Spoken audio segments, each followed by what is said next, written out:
Cheating on my wife at the reunion! I woke up to a slow, rhythmic sound. Clocky-walkie, clocky-walkie, clocky-walkie, clocky-walkie, clocky-walkie. Where was I? What was that smell? The smell of disinfectant filled my nostrils. My mouth felt dry. How long had I been here? I tried to open my eyes, but it was so bright.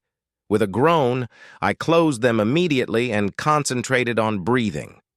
I couldn't move, and each breath felt like a knife going through my side. I slowly became aware of pain everywhere, as if a veil was falling from my mind. He's waking up. Who was that? Mr. Davis, can you hear me? I nodded, or I thought I did. Mr. Davis, you're in the hospital. You were brought in last night. The doctor will be here to talk to you as soon as he's free. Just try to relax and don't move any more than you have to. I tried to lift my arm, but oh, how it hurt. What have they done to my arm? The pain reaches all the way to my shoulder. The stabbing pain makes me breathe even harder, and the knife goes through me again. What is happening? I decide to lie still and just try to breathe slowly, shallowly. Apparently it went away, and after a while I tried to open my eyes again. The vision in my left eye was blurry and my right eye was dark. A nurse seemed to walk by, and that confirmed what they had told me. Another one looked in my direction. She must have seen me licking my lips because she offered me a straw and I took a sip. Oh yeah, that's good. I don't know how much time passed. I tried to avoid anything that hurt me, but since that included breathing, I wasn't having much success. A white coat walks in my direction. Mr. Davis, I'm Dr. Patel. You were brought in by ambulance last night. How are you feeling? How do you think I'm feeling, you? At least that's what I was trying to say. Don't try to talk, Mr. Davis. Your nose is broken and your cheekbone has a hairline fracture. Why? He asks me a question and then tells me not to talk. You had 4 hours of surgery last night to repair your right knee. You also have 3 broken ribs on your right side and a compound fracture of your right forearm. Eye? Yes, your right eye is swollen, but the damage is superficial. The swelling should go down in a few days. You had a mild concussion when you were brought in, so we want you to take it easy for a while. You'll stay with us until we're sure you're out of the woods. How? I'm sorry, Mr. Davis. I don't have to answer that question. When you're ready, the police will want to talk to you. In the meantime, they don't want us to prejudge your answers. The nurses are here to take care of you. For now, I suggest you get some rest. You are still in the recovery room, but you will be moved to a ward soon. And then he left. Was that it? What had happened to me? I drank and went out with my friends. I danced with... Oh yeah, Karen. Everything was coming back to me. I was dancing with Karen, my ex-girlfriend from high school. She was rubbing my leg and snuggling up to me. God, she was even more attractive than when we were in high school. Some guy kept trying to cut in. Who was he? It didn't matter. She'd make jokes and ask him to let her have some fun.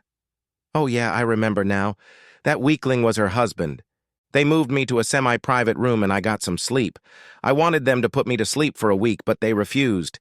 They said something about a concussion. Could it get any worse than that? I don't think I slept long, but it's impossible to say for sure. Time passed slowly when I was awake, and I measured it in breaths. Small, shallow breaths hurt less. My throat was raw. Where was the nurse? Even swallowing hurt. Who are those people making all that noise? They're probably visiting the guy in the other bed. Would they just shut up? Breathe easy. Take shallow breaths. Just try to relax. Where are my visitors? Where's my wife? She should be here. I haven't seen my parents or my sister's family. Do they even know I'm here? Mr. Davis? I open my one eye. He's looking down at me. Cheap brown suit, notepad, must be a cop. I nod. Mr. Davis, I'm Detective George Abbott. I've been assigned your case.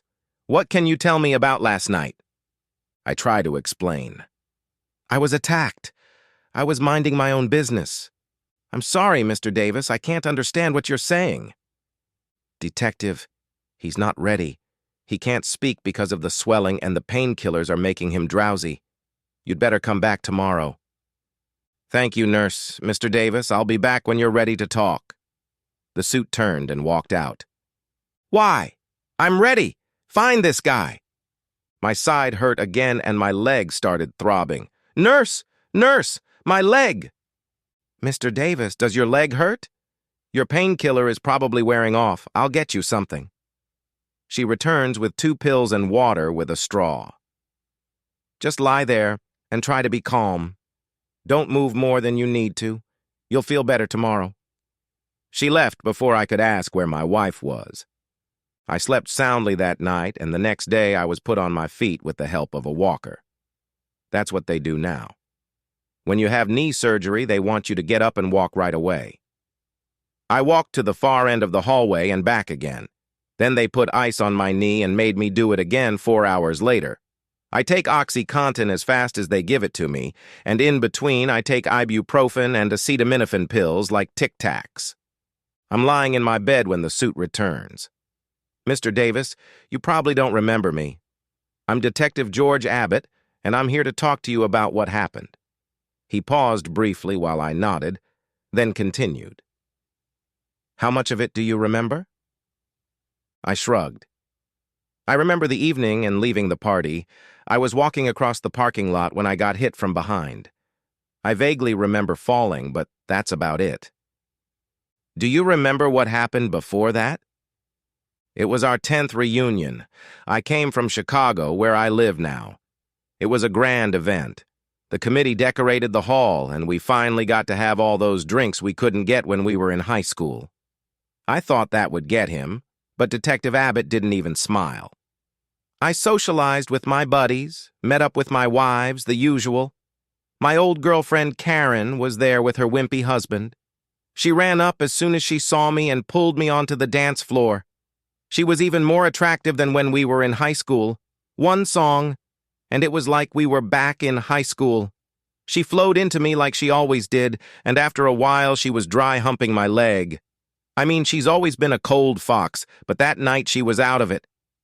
Okay, I was bragging a little, but it was the truth, and I was just getting to the fun part. Do you remember anything else? Her weak husband kept trying to break into the house, and she kept fighting him off. At one point, she said, "Just go away and let me have some fun." She may have been cold, but to me, she was hot. We found a table, got our drinks, and got to talking.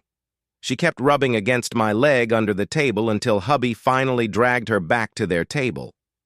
This didn't last long. Either she would come to me, or I would come to her. I got her away from her husband's table 3 or 4 times. One more round on the dance floor, and it was settled.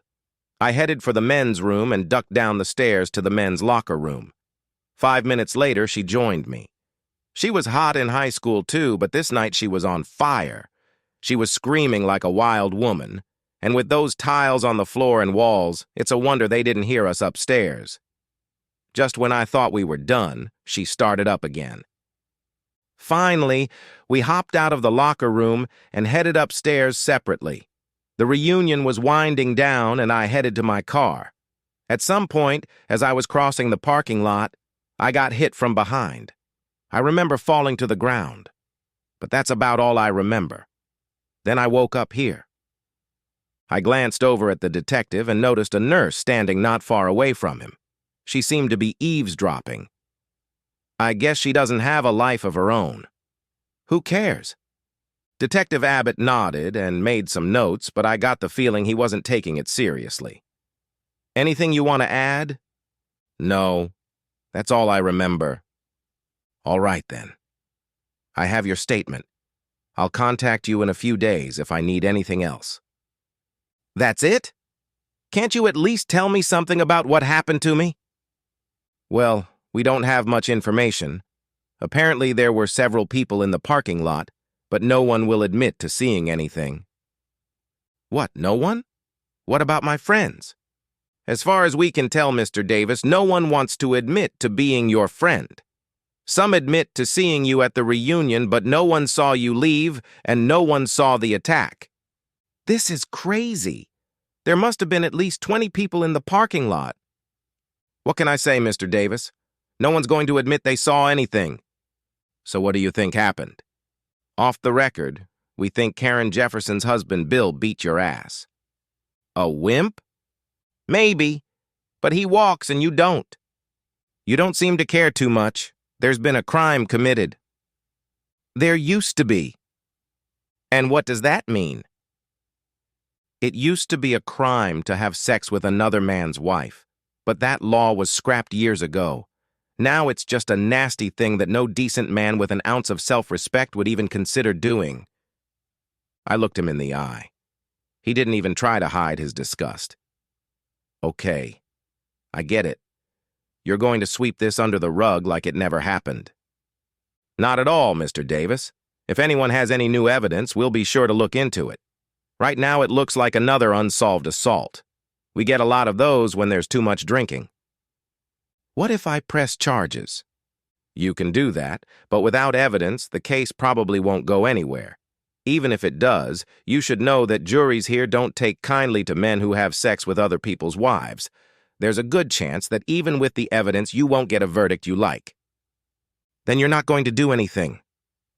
There's nothing more to do. With those words, Detective Abbott turned and left the room. Typical cop. Where are my family? Where are my friends? Why didn't my friends tell the police what they saw? How I hated this sanctimonious little town growing up, and I can't wait to go back to Chicago. The nurse who overheard my conversation with the detective is still in the room. Nurse, do you have a minute? She looks annoyed but walks over to me. Has my wife been informed that I'm here? Yes, Mr. Davis. She was contacted when you were brought in. She was here when you came out of surgery with your parents. Why haven't I seen them? Were they not allowed in for some reason? No, they were talking to your friends when you came out of surgery and then they left. With those words, she turned and walked out of the room. They left? They just left me here? At the first opportunity, I beckon another nurse over. I'm sorry, but I had my cell phone when I came in. Do you know where it is? It should be in the clothes you were wearing. She opens the closet and pulls out a plastic bag with ties. Here it is. With those words, she hands me the phone and walks away. The phone is dead.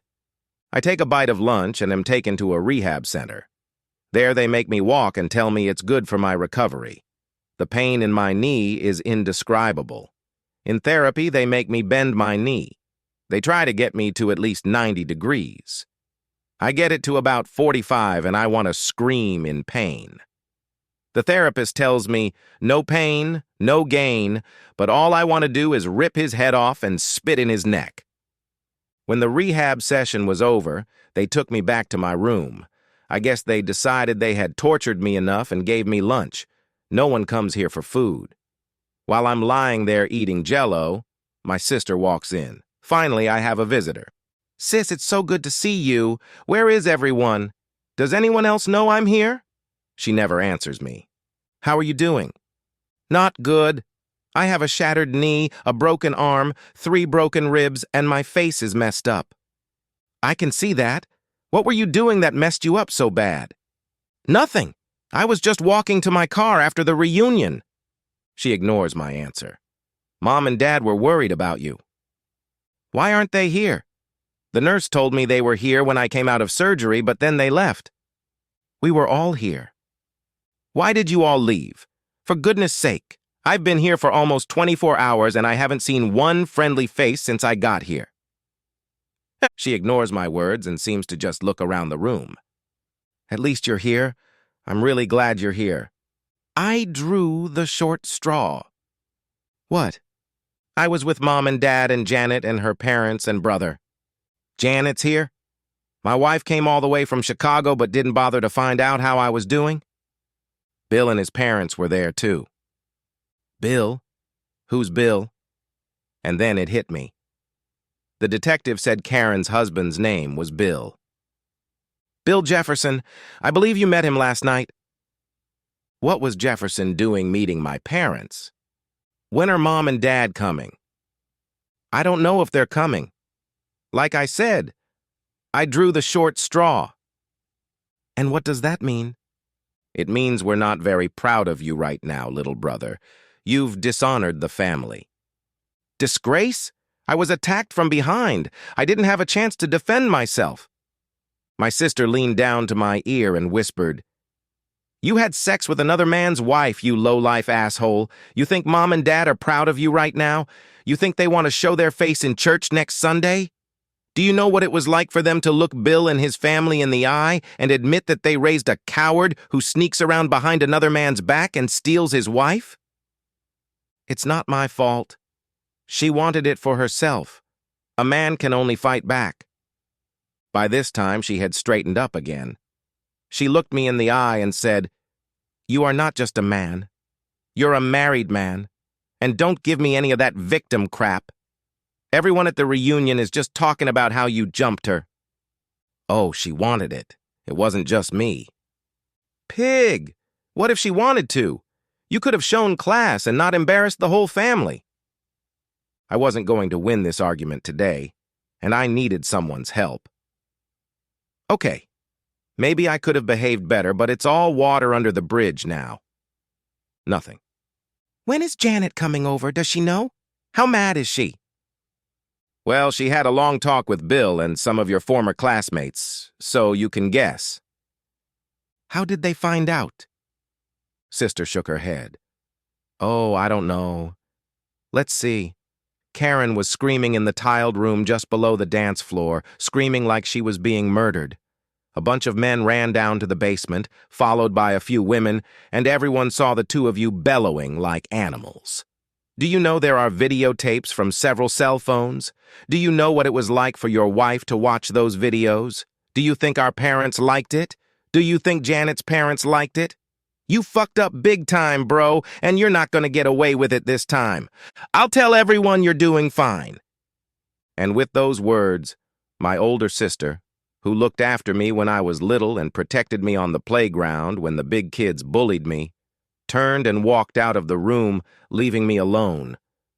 A day goes by and I take pain pills and put an ice pack on my knee. I can't even go to the bathroom without calling the nurse to help me get there. I have another walk down the hallway and back, and I eat a dinner that wouldn't pass for a meal in the nursery. All the while, I'm trying to think of what to say to Janet. These videos are going to be hard to discredit. Eventually, I fall asleep. The next day, the nurse informs me that I am going home and that I will need mobility assistance for a few weeks while I continue physical therapy. I ask the nurse to call my parents. They will have to accept me, no matter how upset they are. One more walk down the hall, a course of therapy, a large ice pack, and some pills, and I'm ready. The nurse informs me that my parents are waiting for me downstairs, and I breathe a sigh of relief. My relief was premature. When I reached the hospital doors, I was happy to see them waiting for me. Everyone was there, my parents, my sister, and even my wife and her family. I had been forgiven. Once again, my relief was premature. My loving wife walked over to my wheelchair, looked behind the back, and slapped me in the face with all her might. "You asshole!" she shouted, and then turned and walked out the door following her parents. My mother walked over to me, and I was scared. "You're still my son, and I love you. But I'm not ready to see you yet. We've agreed that you'll go to a rehab center until you can function on your own.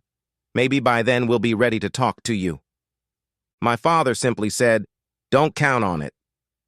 And they both walked away to their car. My wife's brother came up to me and said, "You know what I do for a living, don't you?" I replied, "Yes, you're a lawyer." He put a thick envelope in my lap and said, "You have been served with a letter.